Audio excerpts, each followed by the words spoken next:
$80, that's a lot for a game. I know it's typically not what Nintendo charges. I would say that we're not really looking to establish a benchmark for price. This is fine. This is not fine. Drop the price. Goomba's doing pretty well with Drop their the hands. price. Drop the price. Drop the price. You need somebody to make a decisive decision. Because you again, need an authority figure. you need Reggie.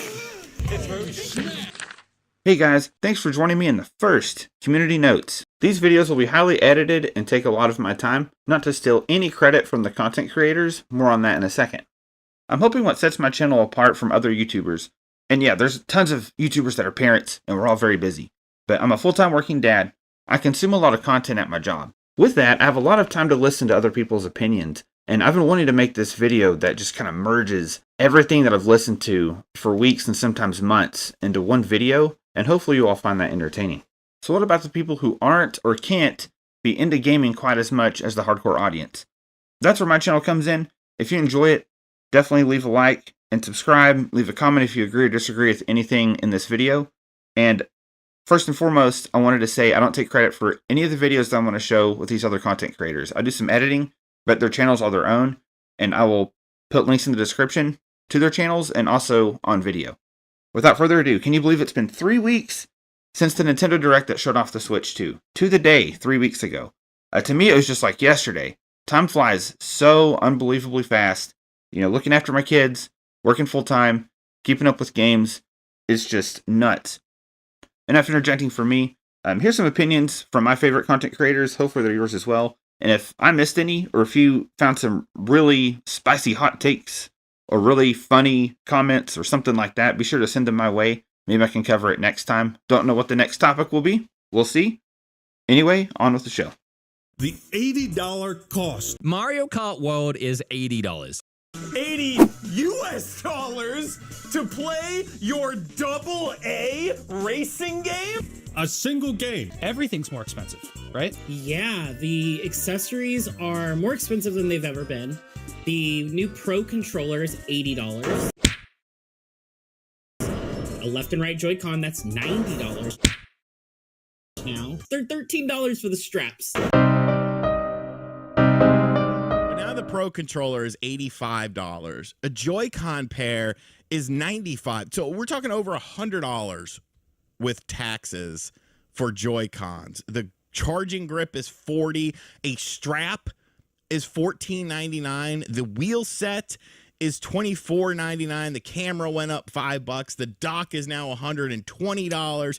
Carrying cases, all in one carrying case, all in one a case, an $85 carrying case. Well, and here's what they can do. Remember the 3DS launching, and it was too expensive. Yeah. And then they made all of us that got in early 3DS ambassadors and gave us a bunch of games. I remember that. Right? They could absolutely do that as a counter to a sales slowdown with this. When it comes to that aspect of packing in Wii Sports and packing in a remote with Wii Play, it was a stroke of genius. It took Wii to the stratosphere. And with Switch 2, while I don't think the packing in of the Welcome Tour is what would take it to the stratosphere, it would help to just add a little more value to the package. It would help allow, more people to kind of be able to explain what the Switch 2 does to those who may not be familiar with the console.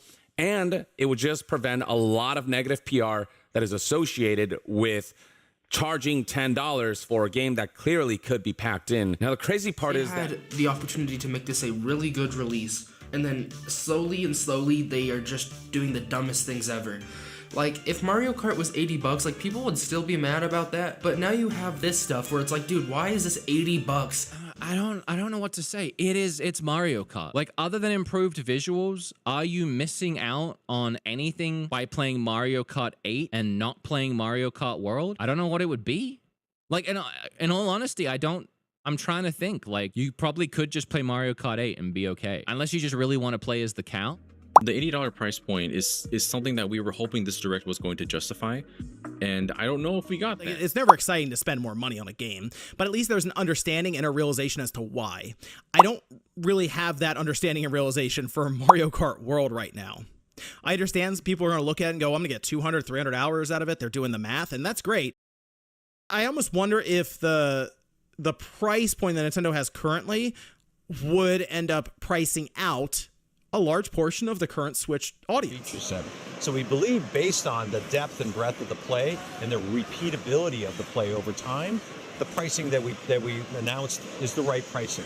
But again, other games like you mentioned, Donkey Kong Bonanza, it's going to be at a $70 price point, because that is what we feel is the right price point for that particular gaming experience. So there's no standard price, basically. There's no standard price. Nintendo has always been the accessible, budget-friendly option for gamers. They are the family-friendly brand, the dads and moms. If you're a dad or a mom who've got kids you gotta pay for and take care of and send to school, you're gonna want the cheapest, most convenient thing if you want to retain some semblance of those youthful hobbies you used to have.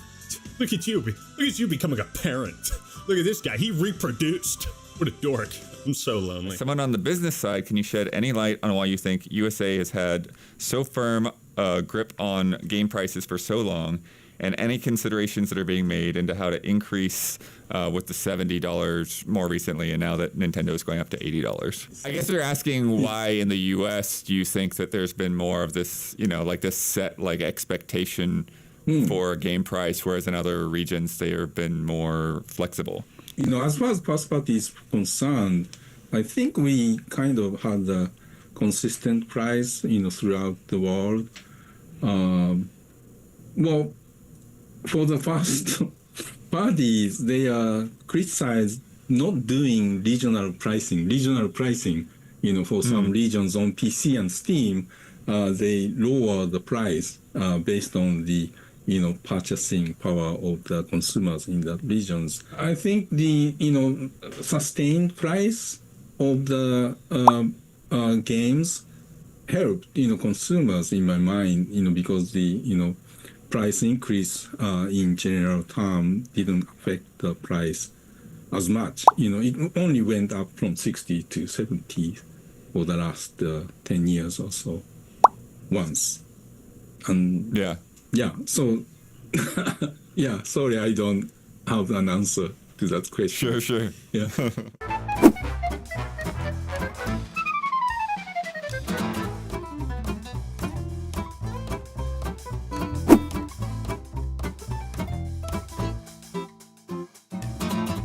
So we have an amiibo line coming out for The Legend of Zelda, and then we have an amiibo line coming up for Street Fighter 6. Street Fighter 6, of course, being third party, you have Capcom involved with their rights, and I'm sure a cut they want from it. That is $40. It's gone up $10.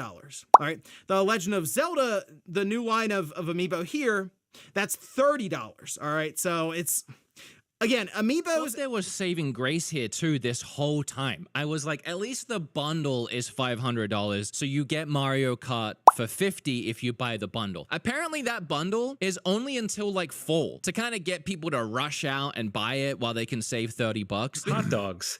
They're good. I don't know. I'm not funny. Nailed it. I'm sorry. Nailed it. Here's my perspective, right? I want a video game industry where games are sold and they are high quality products without in-game monetization. And I want them to be made by companies who treat their staff well, pay them well, and guarantee them job security and don't sack them needlessly. And I also don't want those companies paying executives obscene sums of money, even when they fuck up. Nintendo, for all their faults, tick every box that I have just listed. Okay? Oh yeah, but they're making games more expensive. So that's yes, but I did not say that I want the price of a game to stay the same forever. That's my point. That is my point here, right? And I can't want both of those things at the same time, specifically with Nintendo, because Ubisoft, if they charge me $80 for the next fucking Far Cry or whatever, and it has a deluxe edition that has all sorts of extra bullshit, and it has a paid early access period, and it has an in-game cash shop that sells cosmetics and they hold them back and they don't make them available for free in the game, then I'm like, well, that's how you're making your incremental revenue. You shouldn't be asking me to pay more. You know what I mean? You're absolutely right. That's another thing that factors in is that Xbox games totally agree nothing. with you. That is it's just not so complicated. And I think that's another thing that we don't really talk about enough at the other end of this conversation, which is you can get a lot of games for free, and you couldn't get free games 20 years ago. unless it was like shareware or some shit or piracy. Also, yeah, subscription services have changed the economics of games as well. And we were also renting it. Hey guys, before I show the last few clips here, I wanted to comment on what Ralph and them said on the Friends Per Second podcast. I would love to have some time to show some differing opinions clashing, right, between people who are arguing for the cost of the online subscriptions for Nintendo, Xbox, and Sony, and the value that comes with it. And I'd also like to show some opinions showing why that could be too expensive for some families. But to be honest, I'm just running out of time. So let me show you the cost of each one by one. Nintendo's used to be free, but starting when the Nintendo Switch launched, they were charging $20 a year. And that gets you basic access to online play. So if you just have, again, Switch could be argued that it's for a more casual audience. If you have a family member out of state and you just want to go online and play a little Mario Kart, you're going to have to pay $20 a year, even if you're just going on that one time for that 1 week or month, right? You can get a family plan, and it costs $35 a year. You can have up to 8 accounts under that. And then, the tiers get more expensive as you look at expansion pack and the individual and family plans from there. Xbox, $10 a month for the most basic plan to go online and play multiplayer. That equates to $120 a year. And just like Nintendo and PlayStation, it gets more expensive as you go up. With Sony, $80 a year. Now that's $40 less than Xbox per year, $60 more than Nintendo. So you tell me, guys. Again, I really wanted to show some, comment boxes fighting each other, like, for and against all this stuff. But again, I think, this is overlooked a lot. It truly is. And, there's a lot of things that just add up. And whether some families can afford it, some not, I think it stands to argue if there's just a little more we can push this time. Can we push from 60 to 70, from 70 to 80? Can we push more subscriptions? Can we push the subscriptions getting more expensive, right? Sony's doing that in other regions other than the United States. They've increased the PlayStation 5's price. They've increased PlayStation Now or PlayStation Plus's price in other regions. Please leave a comment below with what you think. I'll leave you with this. Due to all the price increases elsewhere in the world, Everspace 2's DLC is getting a price decrease. I mean, hey, honestly, I wasn't too interested in this before, mainly due to lack of time, but I might actually check this out. It's got a free trial on Xbox, so there you go. So this kind of dovetails into our next thing, which is really not addressing any of these issues in the moment as they were popping up. And again, you talked about the strategy of like, well, wait for Treehouse Live, wait for this. They had these interviews that were coming out. Wait for that. Mm-hmm. And none of those have been working. All of those have felt either ineffectual or too late or not really targeted to the problem at hand. But look at all the channels that they have for addressing something in the moment to kind of head it off.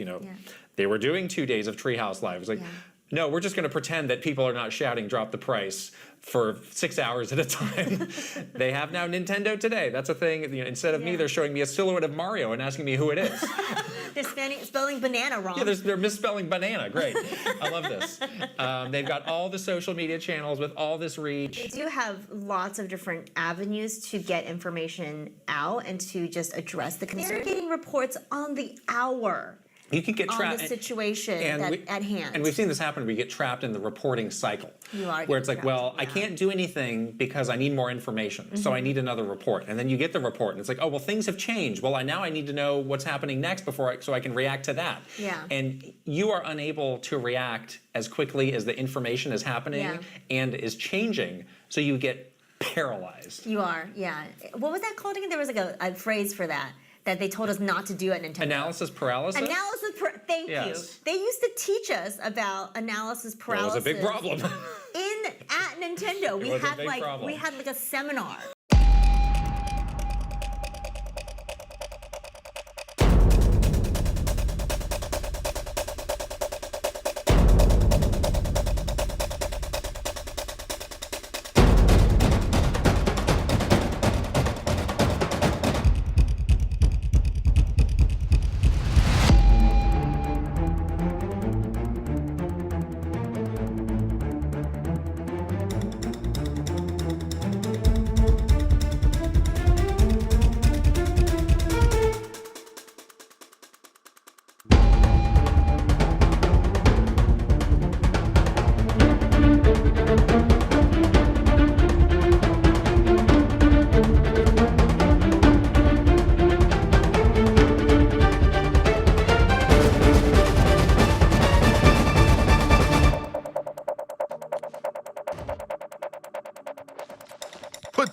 you worthless thief.